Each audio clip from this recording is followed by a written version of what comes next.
Hello friends, welcome you all. कैसे हैं आप लोग? आइए स्टार्ट करते हैं फ्रेंड्स अपना mission GATE and ESC 2021-2022। Okay friends, तो यहाँ पर मैं आपको रोज मिलता हूँ और प्रोजेक्ट मैनेजमेंट के कुछ टॉपिक्स आपके साथ डिस्कस करता हूँ। जल्दी से हमारा channel Unacademy GATE mechanical subscribe कर लीजिए और यहाँ पर ये हमारी पूरी टीम आपको गाइड करने के लिए है। और ये है मेरा ब्रीफ प्रोफाइल। मेरा कोड है सर्वेश10। अगर आपको कोई कोर्स ज्वाइन करना हो अनअकैडमी प्लस पे तो आप इस कोड का यूज करके इसे ज्वाइन कर सकते हैं। ठीक है फ्रेंड्स, बड़ा ही यूजफुल सब्जेक्ट है, लगभग लगभग हर ब्रांच के लिए यूज है इसका। यहाँ पर डिस्क्रिप्शन दिया हुआ है कहाँ कहाँ पे यूज पड़ता है इस सब्जेक्ट का। और आइए स्टार्ट करते हैं अपने आज के टॉपिक को, numericals of CPM part. Okay, numericals of CPM part. तो सबसे पहला हम लोग न्यूमेरिकल देखते हैं।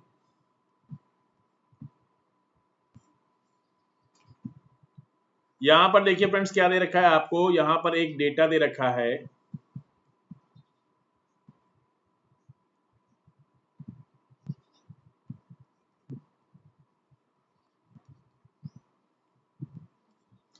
एक्टिविटी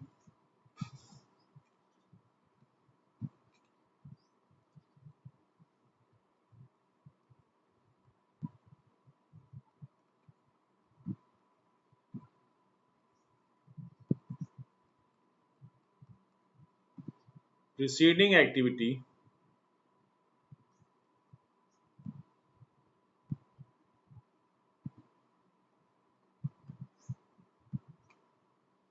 और कुछ ड्यूरेशन है।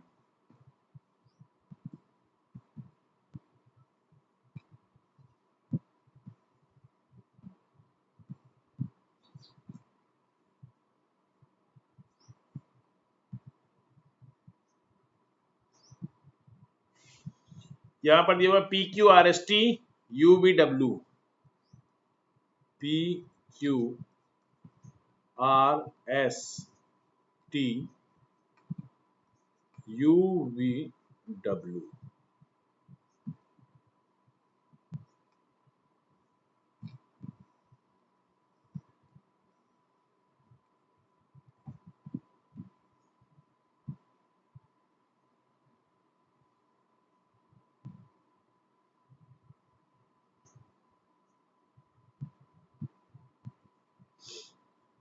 प्रीसीडर कौन कौन सी हैं? पी क्यू का प्रीसीडिंग एक्टिविटी कुछ भी नहीं है, निल है। आर का है पी, एस का है क्यू।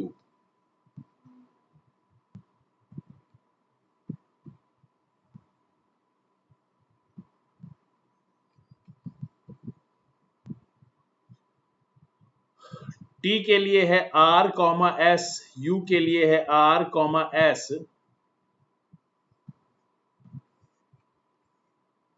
वी का है टी और डब्ल्यू का है यू।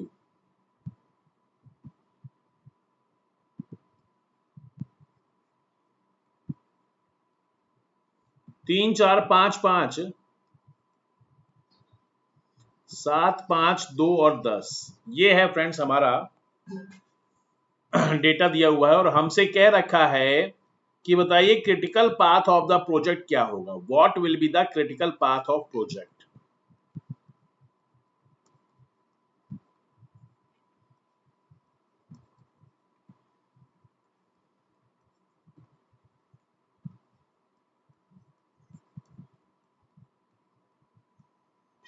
ओके, तो आइए फ्रेंड्स हम लोग सबसे पहले इसका एक डायग्राम बना लेते हैं।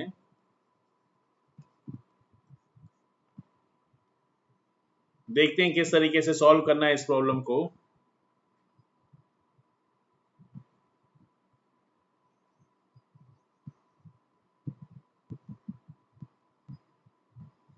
पी और क्यू का प्रीसीडिंग कुछ भी नहीं है, मतलब कि स्टार्टिंग ही आपकी पी और क्यू से हो जाएगी। प्रोजेक्ट जो है स्टार्ट होगा पी और क्यू से।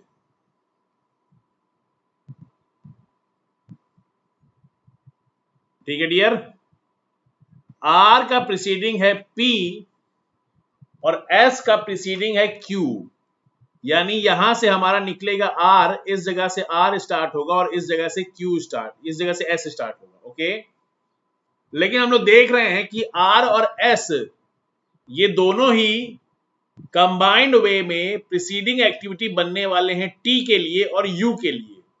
तो जब ये दोनों ही प्रीसीडिंग एक्टिविटी बनने वाले हैं टी और यू के लिए, इसका मतलब है कि आर और एस किसी एक जगह पर जा करके मिल रहे हैं।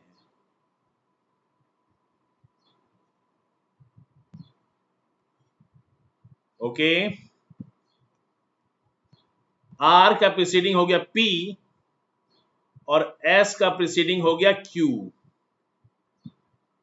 ओके, तो ये 4 नंबर आपका यहां पे आ गया। अब टी और यू निकाल दीजिए यहां से। एक आ गया टी, इसका प्रीसीडिंग हो गया आर और एस। एक आ गया हमारे पास यू, इसका प्रीसीडिंग हो गया आर और एस। नंबरिंग करा दीजिए कुछ 5-6 नंबर।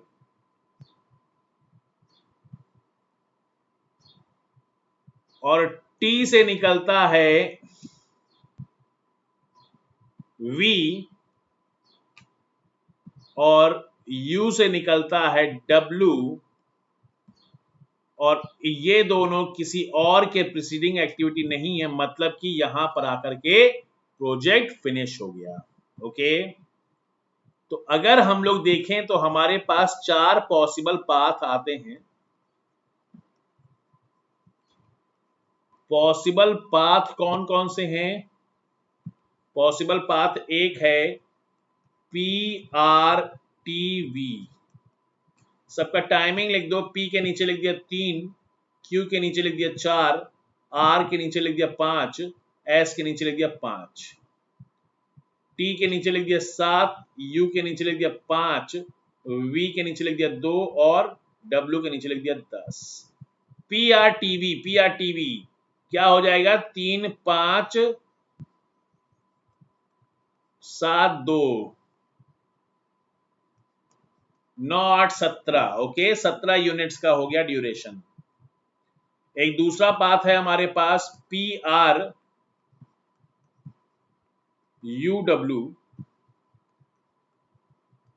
ये हो जाएगा 3 5 5 और 10। ओके, 8 5 13 और 10 23। एक और पाथ है हमारे पास QSTV, ये कितना है? ये है 4 + 5 प्लस में 7 + 2, यानी कि 9 + 9 18। और एक और चौथा पाथ है QSUW, यानी कि 4 + 5 + 5 + 10, it is 24. Okay friends, it is 24. Then friends, ये हमारे पास ये 4 हमारे पास पाथ आए हैं। इन चारों पाथ में हम लोग देख सकते हैं कि मैक्सिमम टाइम ड्यूरेशन जो है वो किसमें है? वो है QSUW में। Okay, QSUW।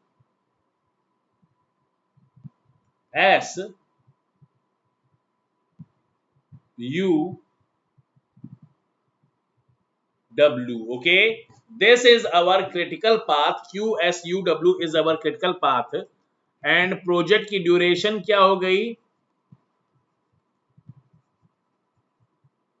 प्रोजेक्ट ड्यूरेशन क्या हो गई डियर? ये हो गई 24 यूनिट्स की। 24 यूनिट्स की हो गई प्रोजेक्ट ड्यूरेशन। ओके,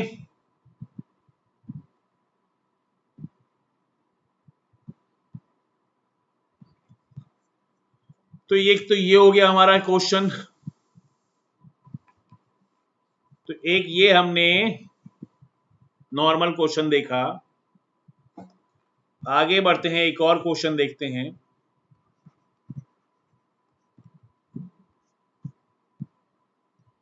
यहां पर एक और क्वेश्चन दिया गया है।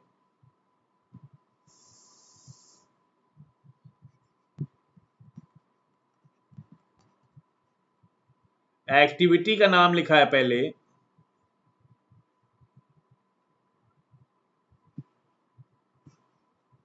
फिर टीओ, टीएम और TP, optimistic time, most likely time और पेसिमिस्टिक टाइम दिया हुआ है। ओके,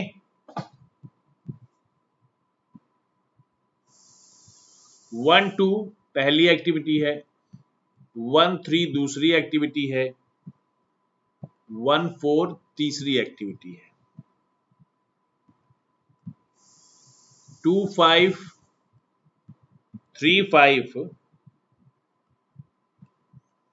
5-6 ओके, 4-7 और 6-7 ये हो गई हमारी 8 एक्टिविटीज हो गई।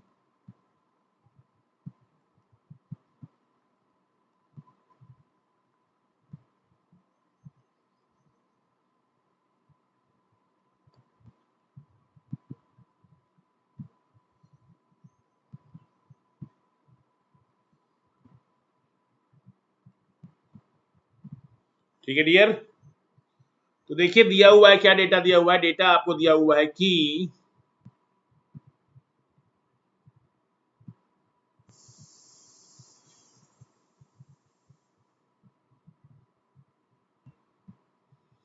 यहां पर आप बताएं, यहां पर आप बताएं कि टीओ दिया हुआ है 15352442,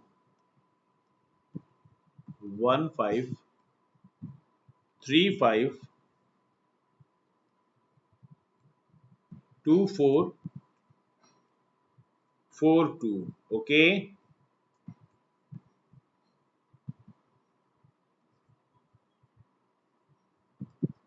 2657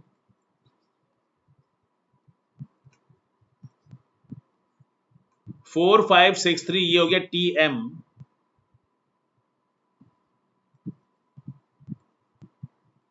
3779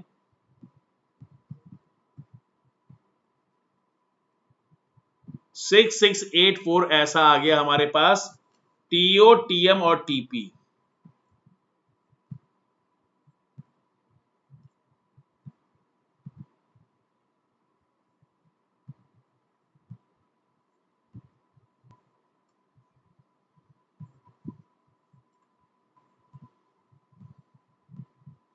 ठीक है ना फ्रेंड्स, ऐसा डेटा दिया हुआ है। तो आपसे क्या कह रहा है कि क्रिटिकल पाथ ड्यूरेशन बताओ, नेटवर्क का क्रिटिकल पाथ ड्यूरेशन बताओ। तो यहां से देखिए फ्रेंड्स, हम लोग टीई निकाल लेंगे। टीई का सिंपल फॉर्मूला क्या होता है, इफेक्टिव टाइम ऑफ एक्टिविटी क्या होता है, टीओ प्लस में 4 टीएम प्लस में टीपी डिवाइडेड बाई 6, ये करते हैं तो effective time of the activity आ जाता है। तो यहां पे आंसर आ जाएगा 2, यहां आ जाएगा 6, यहां 5, यहां 7, यहां 4, यहां 5, यहां 6 और यहां 3। ओके फ्रेंड्स, ये हमारी एक्टिविटीज हो गई। तो यहां पर पूछा क्या है, यहां पर पूछा है डियर कि आपको क्या बताना है, आपको बताना है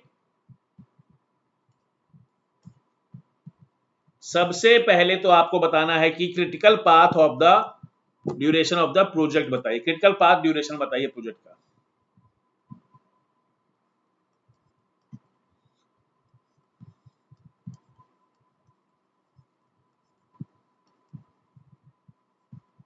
क्रिटिकल पाथ ड्यूरेशन के लिए क्या करना पड़ेगा,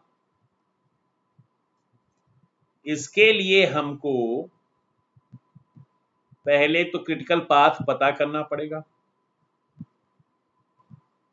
1 से बना लीजिए 2, 1 से बना लीजिए 3, 1 से बना लीजिए 4, 1 से 2,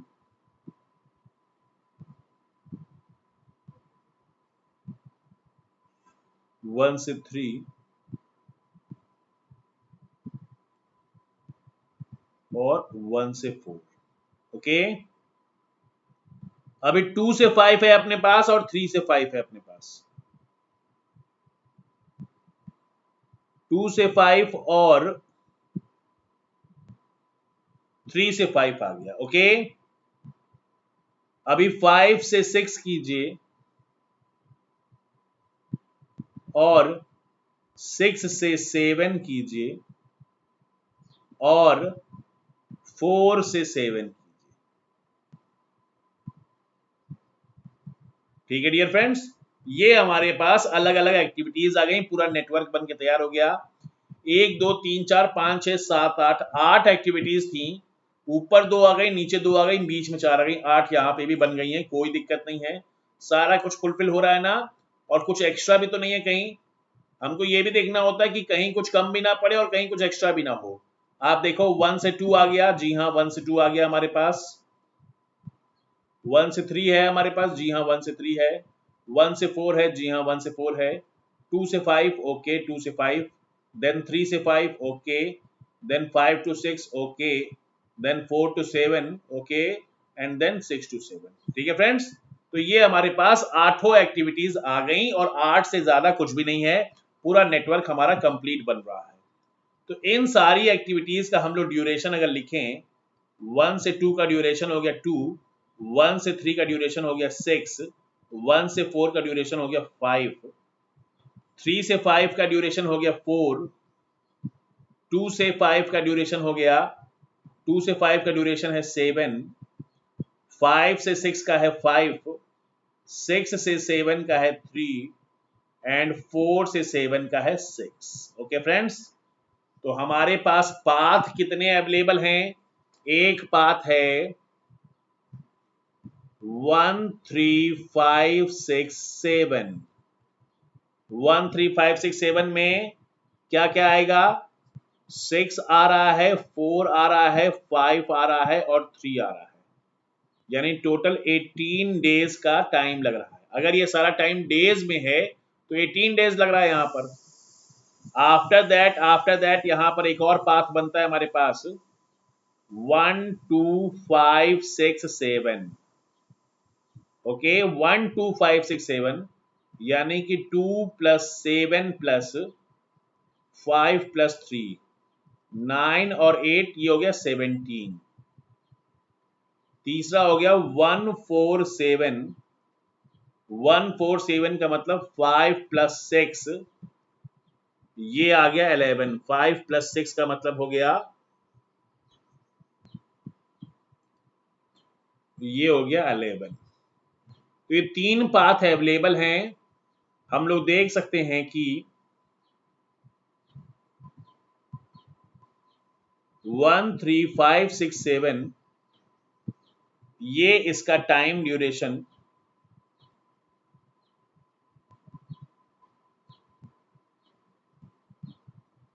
18 टाइम यूनिट्स, ये इसका हमें पता है अच्छे से, और यही इसका क्रिटिकल पाथ ड्यूरेशन हो गया। Okay friends, critical path duration यही हो गया। आगे अगर देखें तो हमसे क्रिटिकल पाथ का स्टैंडर्ड डेविएशन भी पूछा जा रहा है। ओके, पूछा जा रहा है क्या?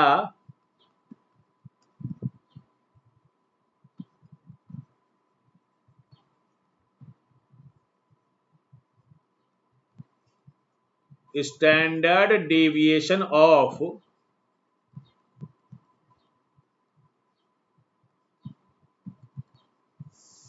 Critical path, standard deviation of critical path क्या हो जाएगा फ्रेंड्स? ये क्या हो जाएगा क्रिटिकल पाथ? देखो हमारे पास क्या है, क्रिटिकल पाथ क्या था? क्रिटिकल पाथ में एक तो आता है 1 से 3, फिर क्या आता है 3 से 5 आता है, फिर क्या आता है 5 से 6, और फिर आता है 6 से 7। ठीक है ना? तो पहले हम लोग क्या करते हैं, पहले हम लोग इन सब के इंडिविजुअल इन सब के इंडिविजुअल हम लोग वेरिएंस क्यों ना निकाल लें। पहले तो हम लोग इन सब के वेरिएंस निकालें। वेरिएंस निकालने के लिए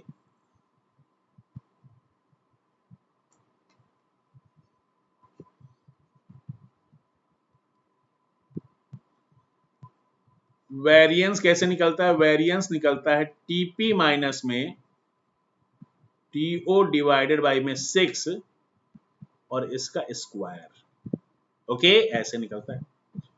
तो बाकी सबकी हमें जरूरत नहीं है, हमें केवल जो क्रिटिकल एक्टिविटीज उन्हीं की जरूरत है। तो टीपी माइनस में टीओ, यहां पर 7 माइनस में 5 किया तो आया 2, 2/6 किया तो आया 1/3, 1/3 का स्क्वायर कर दिया तो आ गया 1/9। ओके, ये हो गया 1/9।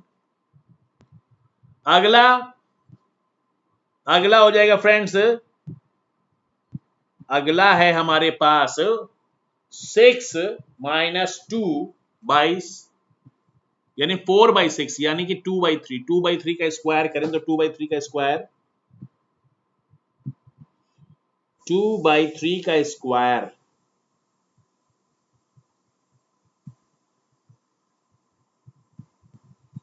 2/3 का स्क्वायर मीन्स 4/9।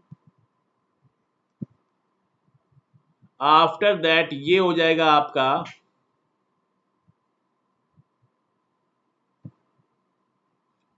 1/9 और ये कुछ हो जाएगा 4 माइनस 2 यानी कि 2/6 यानी कि 1/3, 1/3 का होल स्क्वायर यानी कि 1/9। ओके, तो ये 4 आ गए हमारे पास। तो standard deviation of critical path क्या हो जाएगा?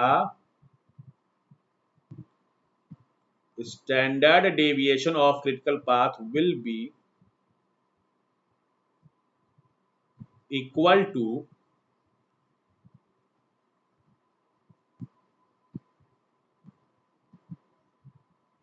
1/9, 4/9,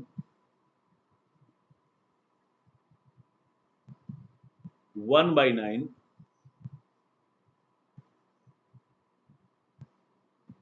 प्लस में 1/9। ओके, तो टोटल में आता है ये 7/9 और 7/9 अंडर रूट में आप देखें तो अंडर रूट में 7/9 क्या हो गया? अंडर रूट में 0.777 हो गया, जिसको आप सॉल्व करें तो ये हो जाता है 0.88। ओके फ्रेंड्स, तो ये आ गया हमारा आंसर। दूसरा पार्ट ये हो गया। Standard deviation of critical path क्या आ गया हमारे पास? Standard deviation of critical path ऐसा कुछ आ गया, जिसको बड़ी आसानी से हम लोग ऐसे सॉल्व कर सकते हैं। अभी देखो फ्रेंड्स, हमें आगे क्या पढ़ना था? आगे हमें पढ़ना था क्रैशिंग।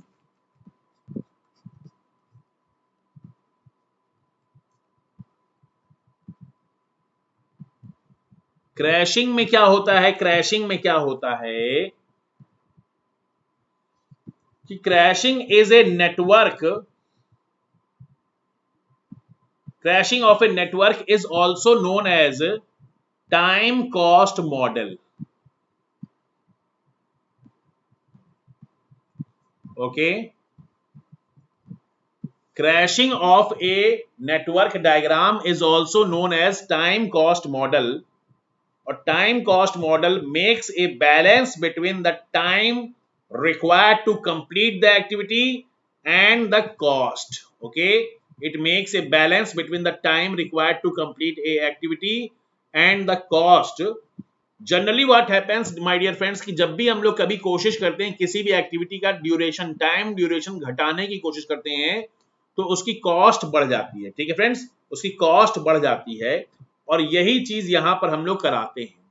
कभी कभी क्या होता है कि प्रोजेक्ट हमारा पिछड़ जाता है और जितने टाइम में होना चाहिए उतने समय में नहीं हो रहा होता है और हमें लगता है कि अब प्रोजेक्ट अपनी डेडलाइन से आगे निकल जाएगा, प्रोजेक्ट अपनी डेडलाइन से आगे निकल जाएगा। तो ऐसा ना होने पाए ऐसा ना होने पाए, इससे बचने के लिए हम लोग क्या करते हैं, इससे बचने के लिए हम लोग ऐसा करते हैं कि प्रोजेक्ट की क्रैशिंग कराते हैं। क्रैशिंग कराने का मतलब क्या हुआ, किसी भी एक्टिविटी में जहां पर ज्यादा समय लगने वाला था, जहां पर रिसोर्सेज कम थे और टाइम ज्यादा लगने वाला था, वहां पर हम लोग ज्यादा रिसोर्सेज दे करके, ज्यादा इन्वेस्टमेंट करके टाइम को रिड्यूस करते हैं। ओके, लेट अस सपोज, मान लीजिए आप कोई प्रोजेक्ट है,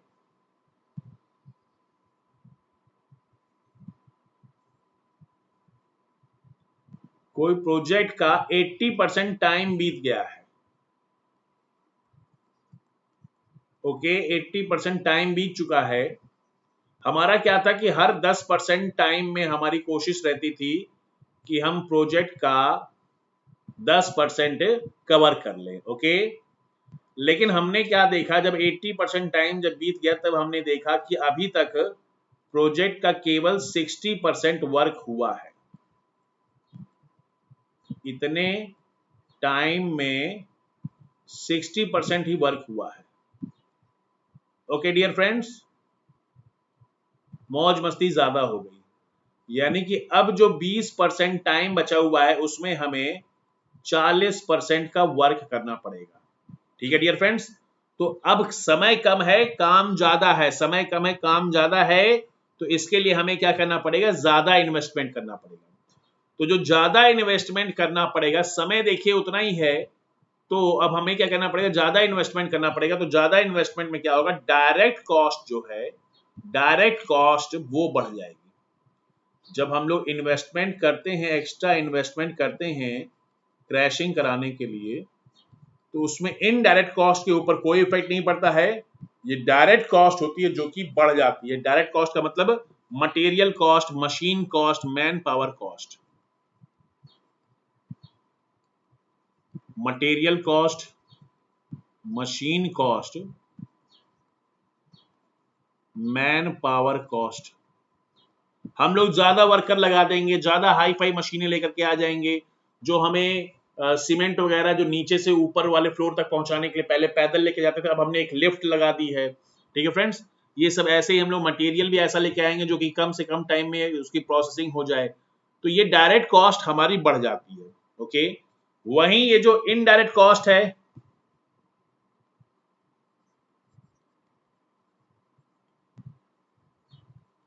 इनडायरेक्ट कॉस्ट के ऊपर कोई फर्क नहीं पड़ता है। जैसे कि टैक्सेस, पहले भी आप 20 दिन के लिए उतना ही टैक्स देते थे, अभी भी 20 दिन के लिए उतना ही टैक्स दोगे। पहले भी सामान के खोने या चोरी होने का डर 20 दिनों में जितना था, अभी भी उतना ही। ओके, तो ये चीजें इनडायरेक्ट कॉस्ट वही रहती हैं, जबकि डायरेक्ट कॉस्ट क्रैशिंग की वजह से डायरेक्ट कॉस्ट बढ़ जाती है। ठीक है ना फ्रेंड्स, तो यहां पर जो डायग्राम बनता है आपका, यहां पर जो डायग्राम बनता है वो कुछ इस तरीके का आपका डायग्राम बनता है।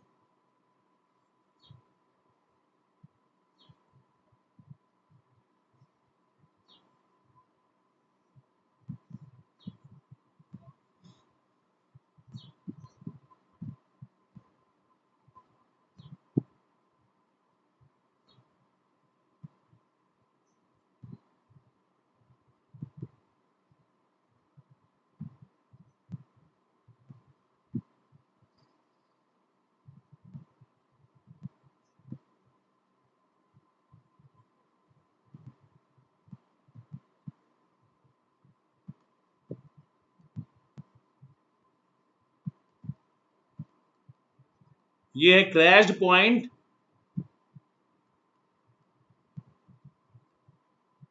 और ये है नॉर्मल पॉइंट। ओके,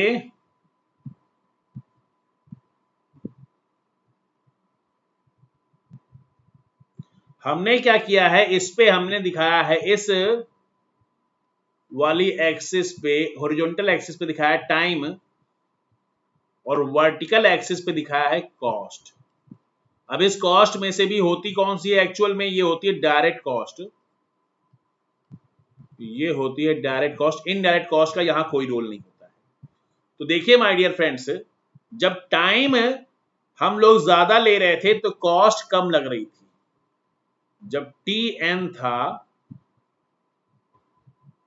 तो कॉस्ट कम लगती थी CN। ओके, वहीं जब टाइम कम लग रहा है, क्रैशिंग करा दी, TC करा दी, तो कॉस्ट हमारा बढ़ गया, CC हो गया। ओके, टाइम जब हमने कम कराया है, क्रैशिंग कराई है, टाइमिंग कम कराई है, तो कॉस्ट बढ़ गई है। इस बात का खास ख्याल रखना होगा। तो यहां पर हमें एक कॉस्ट स्लोप मिलता है। कॉस्ट स्लोप में क्या होता है? कॉस्ट स्लोप होता है delta cost by delta time, change in cost divided by change in time. Okay, यहां पे हमने क्या किया? क्रैश्ड कॉस्ट, डेल्टा कॉस्ट मतलब कि सीसी आपकी इंक्रीज वाली कॉस्ट है, सीसी माइनस में CN कर लीजिए, डिवाइडेड बाई TN माइनस में TC। ओके, तो यहां से आपका कॉस्ट स्लोप आपको मिल जाएगा। यहां पर ध्यान ये देना है कि फर्स्ट ऑफ ऑल जो क्रैशिंग जो होती है वो सिर्फ और सिर्फ उन्हीं एक्टिविटी की होती है जो कि आपकी क्रिटिकल एक्टिविटी होती है। ओके, क्रैशिंग सिर्फ और सिर्फ क्रिटिकल एक्टिविटी की होती है। उसमें से भी जिस एक्टिविटी का कॉस्ट स्लोप सबसे कम होगा, सबसे पहले क्रैशिंग उसी की कराएंगे, और क्रैशिंग कराने के बाद प्रोजेक्ट की ड्यूरेशन कम होगी लेकिन कॉस्ट बढ़ती जाएगी। ओके, 3 पॉइंटों का जरूरी ध्यान रखना होता है कि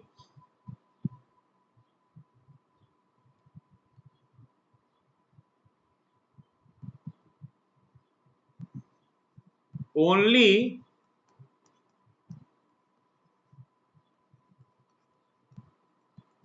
critical activities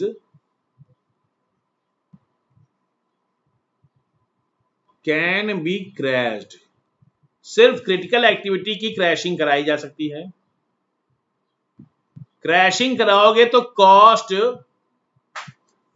ये जो क्रिटिकल एक्टिविटी की आप क्रैशिंग कराते हो उससे क्या होता है? क्रिटिकल एक्टिविटी की क्रैशिंग आप जब कराओगे तो आपके पास अगर मान लीजिए 4 क्रिटिकल एक्टिविटी हैं, तो उनमें से किसकी पहले क्रैशिंग कराएं? तो सबसे पहले क्रैशिंग उसकी कराएंगे जिसका कॉस्ट स्लोप मिनिमम होगा।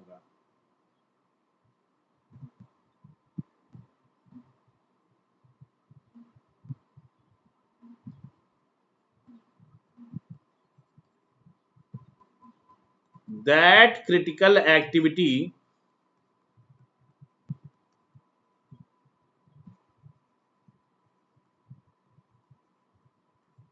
selected first for crashing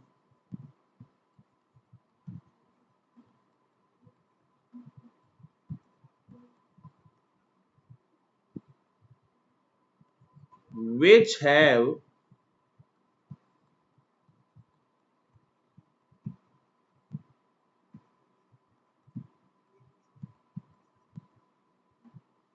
minimum cost slope, or due to crashing time decreases, cost increases।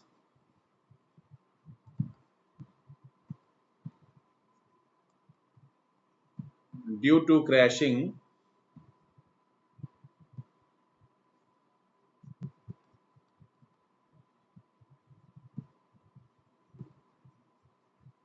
time decreases,